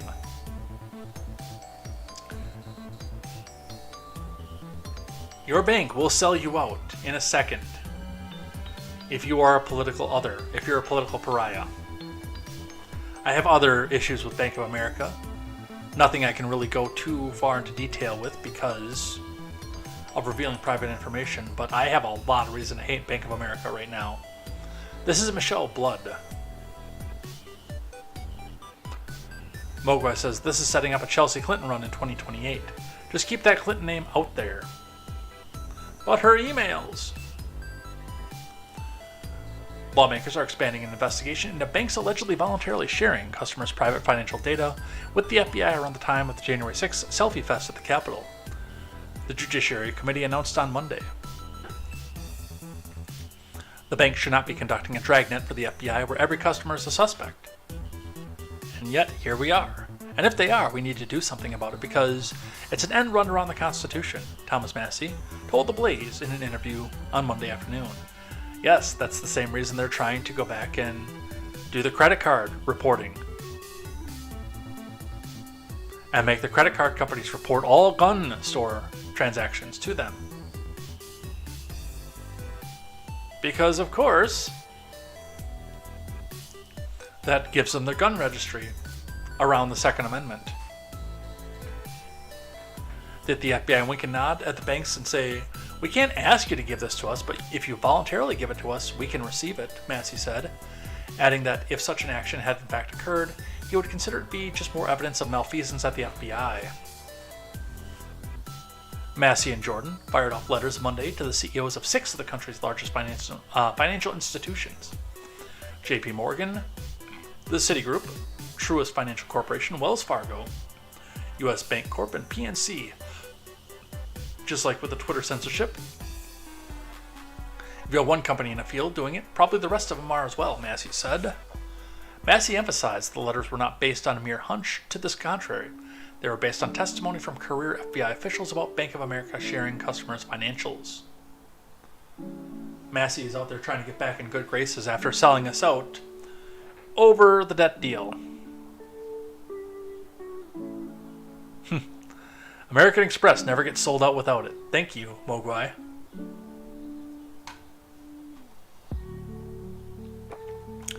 Alright, are you guys ready to talk about something else? Other than the indictment? Well, we've still got some law and order among elected officials. So let's talk just a bit about that, and then we'll talk about the next looming government shutdown. As mentioned earlier, Biden's press secretary violated Hatch Act, Watchdog says, from Betsy Klein. Alright, let's see here. The White House press secretary, token diversity hire, violated the Hatch Act for using the term mega MAGA from the briefing room podium. The U.S. Office of the Special Counsel is determined and has received a warning letter. Diversity hire was found to be in violation of the Hatch Act, a law that's supposed to stop federal government from affecting elections or going out about its activities in a partisan manner. When she said mega MAGA Republicans who don't believe in the rule of law, according to a letter from the OSC, the letter was addressed to Michael Chamberlain, a former top Trump administration official and director of the Protect the Public Trust organization, after Chamberlain filed a complaint that diversity hire used the phrase mega MAGA Republicans in an inappropriate attempt to influence the vote. Everything that woman does is an inappropriate attempt to influence the vote. OSC has investigated your allegation that concluded that Miss Diversity Hire violated the Hatch Act. However, we have decided not to pursue disciplinary action and have instead issued Miss Diversity Hire a warning letter. OSC's Hatch Act Unit Special Chief Anna Galindo Marrone said in a June 7th letter to Chamberlain, who served in the Department of Education during Trump's presidency.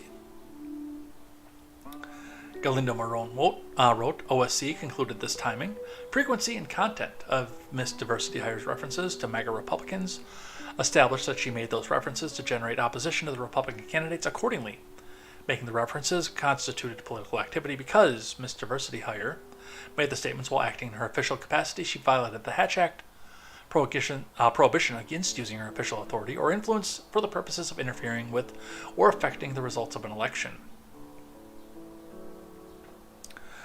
Galindo Marrone suggested that the White House counsel's office did not at the time believe that these remarks were prohibited by the Hatch Act, and it was unclear whether OSC's analysis was ever conveyed to Miss Diversity Hire. Diversity Hire has taken pains during her tenure to avoid Hatch Act violations. She has refused to answer political questions. Citing the 1939 law during more than 40 White House press briefings or gaggles, Former members of Biden's admin, namely former Chief of Staff Ron Klain and former Press Secretary Red-Haired Bobblehead, have been accused of violating the Hatch Act. As a first time, it's the first time of her getting called on it. I will say, let her go with a warning. But if she continues to do it, don't let this one go. Everyone deserves a warning. And she got her warning. And yes, she is going to continue, by the way, to use her office in this manner. I promise you she will. But she is officially on notice. She has been warned. And now she has no excuse, because now she knows what's wrong and what's right about it. Oh, did we lose frames?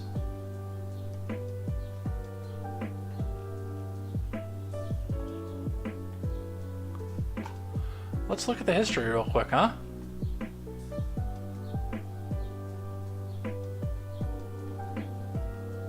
Yeah, I can see we did have a little bit of a jump in the bitrate over there. I like the fact that, by the way, the Twitch monitor does have a bitrate monitor, so we can see where we did jump frames a little bit. Yeah, we did. Apologize for that.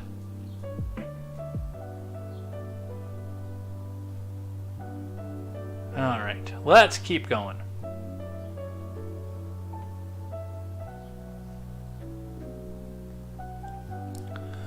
I didn't want to put that window away.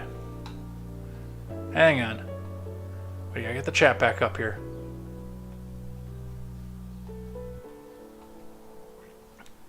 But that's where we were at for that. Diversity hire response to Hatch Act violation comments. We didn't know. Well, before you go into that particular job, you should know what the Hatch Act is. Because in that particular job, especially as polarized as our country is, you're going to be treading that line very, very tightly a lot. It's going to be the tightrope. And you're going to be walking across it without the balance pole. So yes, you should know. From Anders Hagstrom.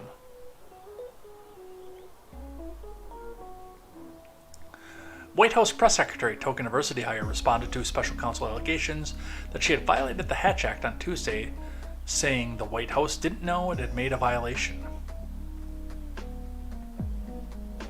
The Office of Special Counsel accused Token Diversity Hire of violating the Hatch Act, which limits certain political activities. We know that already.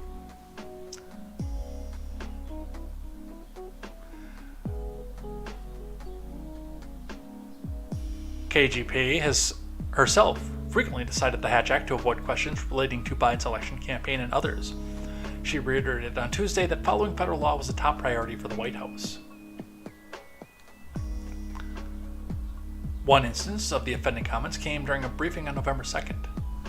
Unfortunately, we've seen many mega Republicans who don't believe in the rule of law. They refuse to accept the results of a free and fair election, and they fan the flames of political violence through what they praise and what they refuse to condemn. It remains important for the presidency to state strongly and unequivocally that violence has no place in our democracy, which, of course, for her means our hegemony, she said. Alright, well, you know, you've been warned. Now watch it a little bit. This one, I don't know if there's any truth to this. I'm going to come back out and say that right off the bat, because the only source that I could find for this was People magazine. But I wanted to talk about it and its importance. Matt Gaetz may have trouble ahead. House Ethics Committee quietly reopens its probe into his conduct. From Virginia Chomley. Now, if this is true, remembering the fact that the House is run by Republicans at this point, tells me that this might be a retaliatory move coming from Kevin McCarthy for the fact that he won't get in line and just vote across the board for the way that Kevin McCarthy wants. The House Ethics Committee has quietly reopened a probe into Republican Representative Matt Gaetz' Punchbowl News reports, citing unnamed sources familiar with the matter. That's also the name of Mogwai's cat, by the way. Unnamed sources.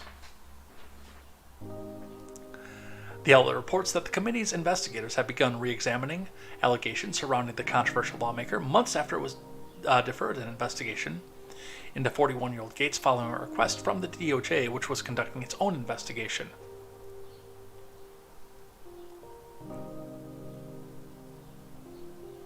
Ultimately, after a grand jury investigated whether the Florida Republican had a sexual relationship with a 17-year-old and paid her to travel with him, investigators recommended not moving forward with trafficking charges against the lawmaker. According to Punchbowl, the Ethics Committee is now re-examining allegations against him, but hasn't yet decided whether it will move forward with a special investigative subcommittee, but if it does, the move would be publicly disclosed. So basically, the leftoids can come back out and yell about Gates again until the end of time.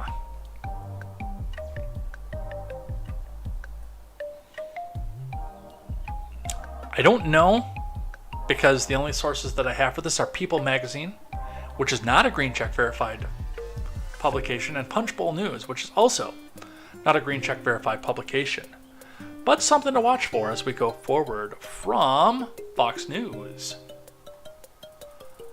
Biden Energy Secretary Granholm admits false testimony about owning stocks. From Thomas Catenacci, and nothing will happen to her.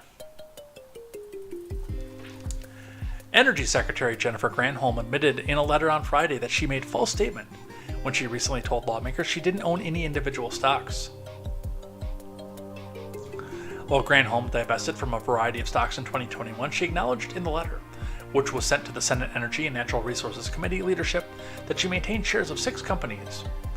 On April 20th, however, Granholm testified under oath that she had sold all her shares in individual companies. As you know, part of the confirmation process before the committee in 2021, I divested from assets that could conflict with my official duties, Granholm wrote in a letter obtained by Fox Digital. I did, however, retain assets that were determined by the government ethics officials not to conflict with my official duties. I mistakenly told the committee that I did not own any individual stocks, whereas I should have said that I did not own any conflicting stocks. In order to make my financial holdings consistent with my testimony on May 18, 2023, I divested my remaining stock holdings, which consisted of stock in 6 companies, even though these assets were deemed non-conflicting. Translation: in today's market, they lost enough value that she lost her ass in them. Granholm did say the letter which companies she owned shares of and which she divested from on May 18th, but vowed to share that information on her annual public financial disclosure report in mid-June. In addition, Granholm said she discovered on May 13th that her husband, Daniel Mulhern, owned 2,457.89 worth of shares in Ford Motor Company. Those shares were sold on May 15th, a Monday, when the stock market opened. After they came back up, by the way. The Ford stock has been coming up lately. Granholm acknowledged she had disclosed those shares in her 2 prior public financial disclosure reports and had mistakenly believed her family's divestiture of Ford was complete in early 2021. The Ford stock she and her husband held in their retirement accounts had been sold off on March 22nd, 2021, she said. And yet nothing is going to happen. So, we have that. Let's talk shutdown. Got a few minutes left. Let's finish that up. Mogwai says, Matt Gaetz is so creepy. He looks like he's either misunderstood and is a nice guy, or he has 3 dead hookers in the trunk that he needs to dish after the rally. I don't know.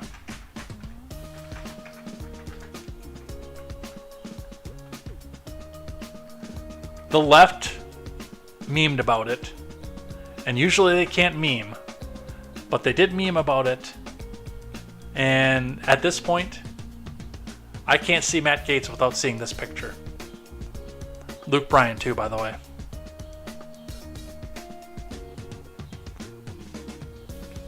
That's all I see for Matt Gaetz.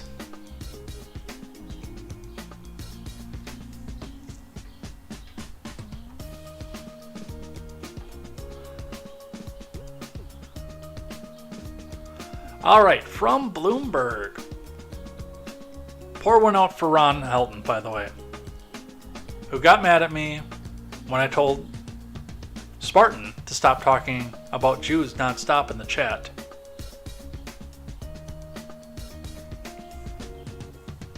And Ron Helton got mad at me and never came back, which makes me sad. He always made the chat so lively. I like Ron Helton. But this is from his favorite publication, from his favorite politician. So we got to pour one out for Ron Helton for this one. Kevin McCarthy's deal with Republican rebels risks U.S. government shutdown. From Eric Wasson.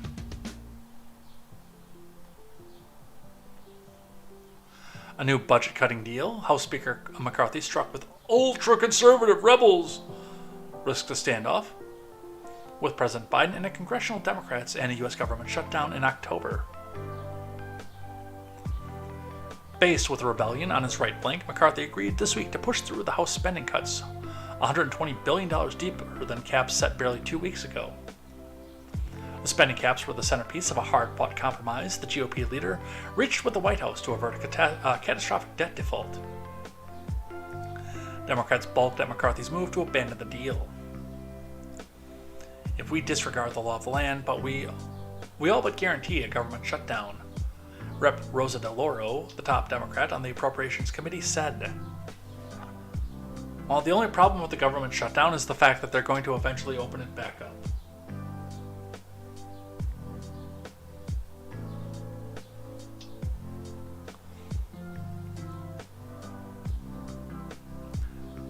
The $120 billion cut proposed by Republicans would slightly slow the economy in a period when it's already vulnerable, modestly increasing the risk that it tips into recession. A $120 billion spending cut in fiscal 2024 from October 1st to September 30th, 2024 would shave off 0.1% off U.S. economic growth in 2023 and 0.25% off growth in 24, estimated Bloomberg's chief economist Anna Wong, who is heavily partisan. House Appropriations Chairwoman Kay Granger on Monday defended McCarthy's agreement, with conservatives saying the debt deal set a ceiling, not a floor, for spending. McCarthy told reporters that he always planned to pass spending bills below the caps in the debt deal. The House GOP plan would fund discretionary government accounts at $1.47 trillion next year, rather than the $1.59 trillion in the debt deal, according to a copy of the plan. The Departments of Labor, Education, and Health and Human Services would be slashed by 29% in the Republican plan. The Transportation and Housing Departments would be hit by a 25% cut. Defense spending, which would see a 3% spending increase over the current year levels, would be spared. Boo!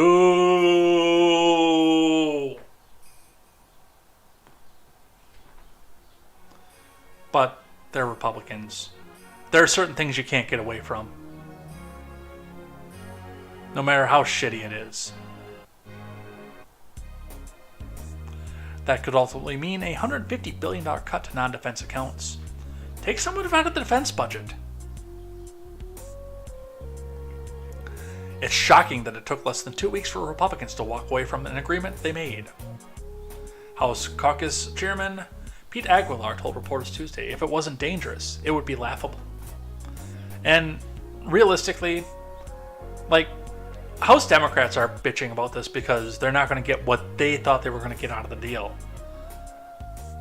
But what Bloomberg is not pointing out in this is the fact that, yes, this is going to cut this the way that they decided they wanted to cut it.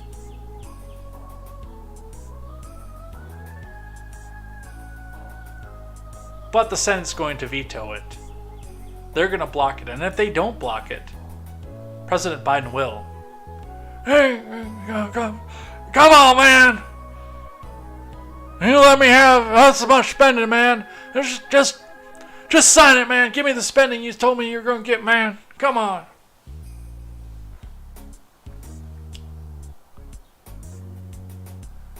From NPC News, McCarthy strikes temporary deal with conservative rebels, ending blockade on House floor.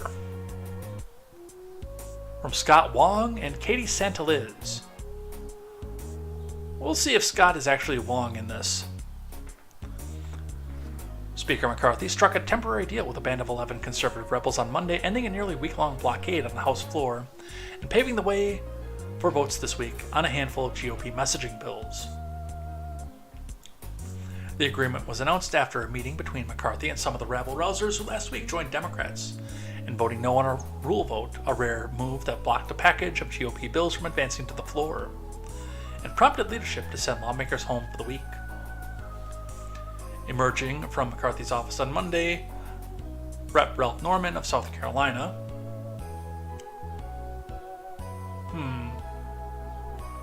Ralph Norman was in McCarthy's office on Monday, behind closed doors, and suddenly we have a deal. Wonder what happened there.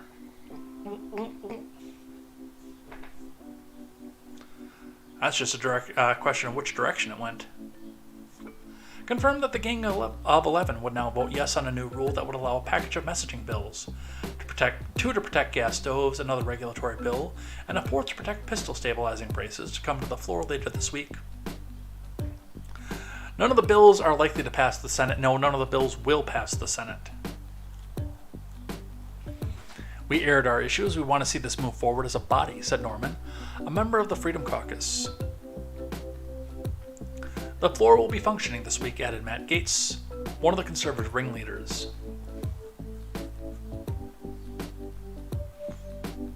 But Norman Gaetz and others said the group is still concerned about the debt ceiling deal McCarthy cut with President Biden and warned they could gum up other GOP bills if spending isn't cut further in the upcoming appropriations process. Good. Do what you have to do, honestly. I mean, it's not like any of these bills are going to go anywhere anyway.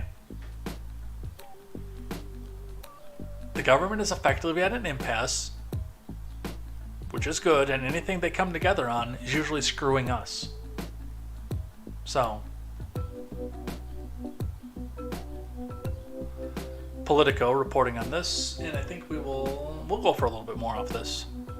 We'll talk about the inflation too. Leaving ourselves a bunch of DeSantis news for tomorrow and the rest of the week. We got a lot of news to cover through the rest of the week. This Saturday might be our big makeup stream, by the way, to bring us back into the proper order. Trying to figure it out, McCarthy's conservative rebels struggle with next steps. From Jordan Carney and Sarah Ferris. Conservative hardliners are already agitating for their next fight with Speaker Kevin McCarthy over hundreds of billions of dollars in spending cuts. Beyond that, though, they don't know exactly what they want from him. Yeah, they do. The murkiness emerged hours after they reached an agreement with GOP leaders to reopen the House floor that they'd held hostage for days because they're Republican terrorists. A few blocks from the Capitol, most of the 11 Republicans behind the blockade huddled with their allies to haggle over a core question: what's next? We're meeting, trying to figure it out, Scott Perry, chair of the Trump-aligned House Freedom Caucus, said in a brief interview. When asked the same question, he described his this fall's government funding debate as front and center for conservatives, as it should be. Boomboxes says, I think Tucker just dropped a new vid on Twitter. I heard, while we were watching one of the videos, I saw that Krappenstein was talking about that, so yeah, he's planning on doing that, and I think he's talking about the indictment, so I will probably watch that after show, and we'll see if I can air some of it tomorrow. I don't want to spend the whole show on indictment tomorrow. I'm just going to come out and say that. We've done it for the last 4 days. But I know it's the big story that's driving, especially, and this is as Mr. Scott pointed out earlier in the show, we still have the 17 recordings that Chuck Grassley claims to have that we need to talk about in more detail.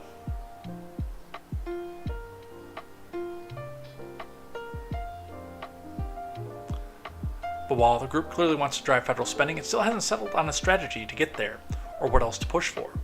That uncertainty lies at the heart of the House Republicans' often chaotic state. McCarthy's biggest skeptics on the right are happy to use hardball tactics in their slim majority, even if it hurts their party's priorities. Yet their lack of clear demands make it nearly impossible for leadership to satisfy them. or for the resistors to wield their influence toward a clear endgame. No, that's just what Politico wants you to believe, because they wanted to make it look like these people don't belong in government. They know what they want. They know what their voters put them into office for. They're well aware of how this is supposed to go and where they're supposed to go with this. So this is propaganda once again. And yes, they do need to torpedo the neocon wing of the party. That is something that's needed to been done for a long time. I know a lot of people think that Trump was the one who broke all the toys and made this out there, but they're getting a resurgence as they go and push more propaganda and more politicization and more indictments and more scandals. They're trying to make it so toxic to be a populist that the rest of America will do nothing but sit down and fall into line with the neocon, neolib uniparty. Alright, let's call it for the night. I think it's time. So the last thing that we do on Tuesday is we look at the Ferengi rules of acquisition. We play a little bit into my geekdom. Well, that's all being ultra-capitalist, of course. We look at the most ultra-capitalist species in all of Star Trek, the Ferengi. The Ferengi religion, of course, involves being capitalistic and making good trade and making profit all throughout your life in order to get you a good profit that you can bring to the divine treasury at the end of your life and bid for a new life. While most of us are Christian, we do look at the rules of acquisition and look and see how they're used in the show, what they mean, and how, if possible, we can use them in our everyday life. Because we are good capitalists, and in spite of the fact that Roddenberry, being an avowed communist himself, hated capitalism in all forms, he actually made a really, really good list of capitalistic rules that do mostly, we've had some exceptions throughout the over a year that we've been doing this segment, but mostly apply to our real life. So let's see where we were at.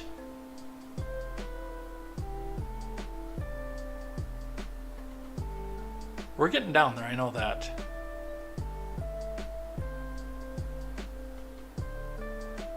Yeah, we did the 194th rule of acquisition last week. It's always good business to know about new customers before they walk in the door, which is obvious. You want to be able to cater to your customers' needs so they come and spend money with you before they even come through your door. Before you meet them, you want to be able to cater to their needs. So, we have that. We skip, because of canonical differences, the 195th, 96th, 97th, and 98th rules of acquisition, and move on to the 199th rule of acquisition, which is location, location, location. This is probably one of the more obvious rules of acquisition that's out there. We can talk about seriousness, whereas if you open a high-end store in the middle of a red line district in a heavily democratic city, you're probably not going to make a lot of profit. Number one, you're going to get robbed a lot, and number two, a lot of your customers are not going to want to go there. You can sell the best product in the world. You can make the best product in the world or service. And if nobody will go there, then you're SOL. It's an interesting story too, by the way, out of Kenosha. There were 2 sushi bars in Kenosha for whatever reason. I don't know.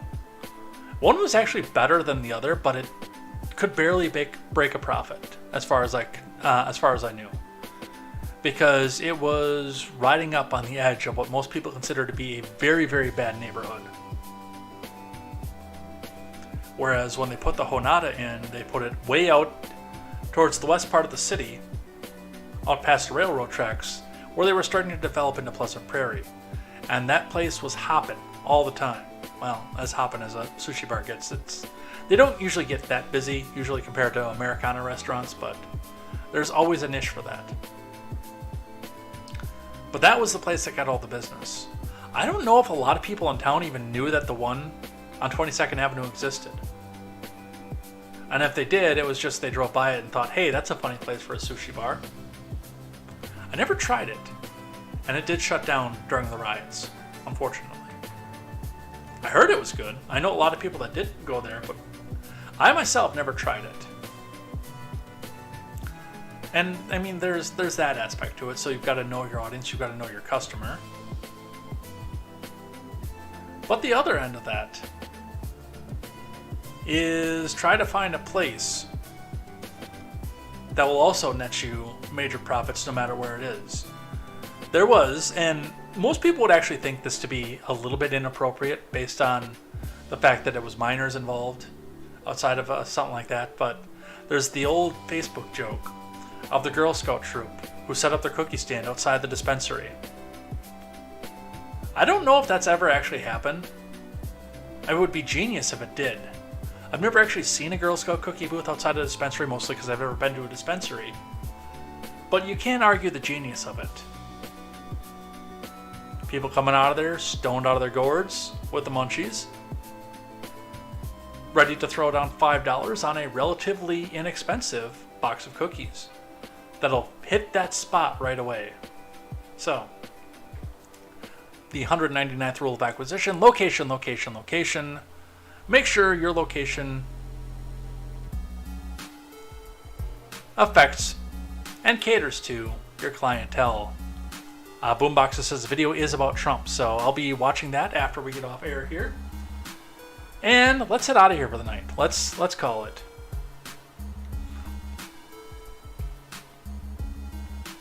'80s Kid says the 17 recordings will be conveniently misplaced, like the Full Metal laptop. Full Metal laptop, I like that, by the way. That makes me think of the Rittenhouse case. When Mr. Binger, that dumb jackass, whom I have met, by the way, it was very briefly when I was very young. He's been in that office for a while. When that moron, do you know that you had your gun loaded with Full Metal Jacket bullets? You know what Full Metal Jacket means? Yeah, you should have been taking a different round, honestly. It's whatever the cheap standard round is off the shelf. I'd have been more concerned if he had hollow points in there, honestly. Because that would have been the point where he's out there looking for a fight. The Full Metal laptop. I'm going to use that. That's going to be a meme on this channel. The Full Metal laptop. Thank you, '80s Kid. Let's call it a night. I'm hungry. Need a shower, too. Worked my ass off today. But we'll go in tomorrow and make up for it some more. I'm going in early tomorrow because remember the 10th rule of acquisition: greed is eternal. And I've got a bunch of work to do, and they're going to pay me to do it, even if it is overtime. Anyway, that is way more about my personal life than I want to go over here. Where's our outro music? We could use Dungeons as the outro music. I like that. Alright.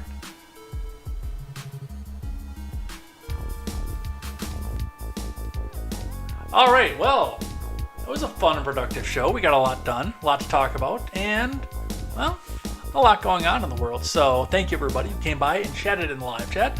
We had some, we definitely had some good audience, not some good audience participation, but definitely a good sized audience popping in here. We were up to 11 over on Rumble at one point, and we were creeping up towards 10 on the main channels too. So people are in here. They're still a little bit shy, so we got to get some of these people out here talking, because the more you talk, the more I get promoted on the front pages of all the channels. So thank you guys for that. We'll be back here tomorrow with more news, more headlines, more contemporary. I'm going to try to not spend the whole show talking about the indictment. We've done it again, like I said, for 4 shows now. Technically 3, because we were talking about the Biden, the reveal for that when the news broke. So we've got that going on here, but we'll talk about that. We'll talk about all the rest of the stuff we have left over here, by the way. We'll see if we can get some of that done. Otherwise, we'll do the makeup show on Saturday. We'll get caught up on the rest of that. We'll have some fun on Saturday too, by the way. If we have a show on Saturday, we're gonna have some fun, because this has been a way too dry of a news cycle. So come back and join me for that. Otherwise, we will see you here tomorrow, 6 p.m. Central Time, for more news, more headlines, and more contemporary. Who are we gonna go raid? Let's go find somebody on the Twitch side to go raid. Who are we gonna go raid? Oh, I heard my voice again. Do you want to do Fallout 4? Do you want to do Stardew?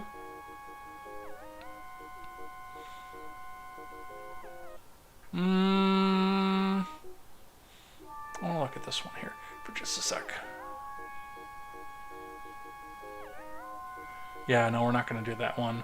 Let's watch Jungle Tease Fallout 4. So come back and join me as we go for the raid for that, and we'll see you tomorrow here for more news, more headlines, and more contemporary. And until tomorrow, I am Jay Edgar, and this is Contemporary. Take care.